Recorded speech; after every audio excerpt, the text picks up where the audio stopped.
कुणबीचं आरक्षण असेल किंवा सुप्रीम कोर्टातलं आरक्षण या सगळ्यांचं एकत्रितरित्या त्यांनी उत्तर दिलेलं आहे. फेब्रुवारीचा विषय या नोंदीशी संबंधित नाही.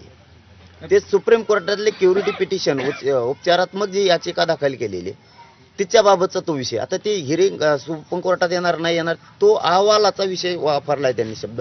याचा अर्थ असा होईल म्हणतोय मी की तो वरचं आरक्षण टिकवण्यासाठी. पण आत्ताचा जे त्यांच्यातला एक मूळ देश आहे ते असं आहे की नोंदी ज्या सापडल्यात त्या परिवारातल्या रक्ताच्या नातेवाईकाला दिलं जाणार आहे, परंतु ते कधीपासून लागू केलं जाणार आहे एवढंच फक्त भूमिका स्पष्ट केलेली नाही. ती त्यांनी करावी. पण मला त्यांच्या बोलण्याहून असं वाटतंय आणि अंदाजा दिसतोय आणि शक्यता पण आहे की 24च्या आत डिसेंबरच्या आत मराठ्यांना 100% आरक्षण लागू होणार.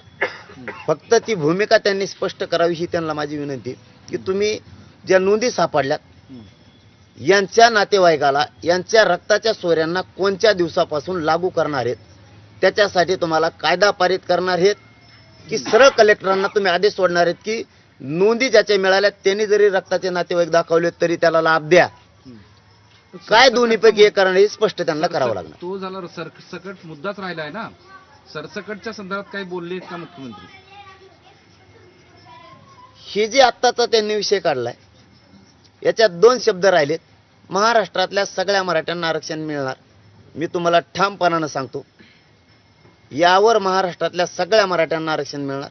राहिलेले दोन शब्द त्यात त्यांनी घ्यावेत. 24 डिसेंबरच्या आत यावर महाराष्ट्रातल्या सगळ्या मराठ्यांना आरक्षण मिळणार.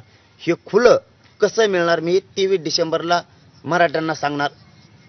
जर त्यांनी नाही घेतले तर मी मराठ्यांच्याच बाजूने, घेतले तरीही मराठ्यांच्याच बाजूने.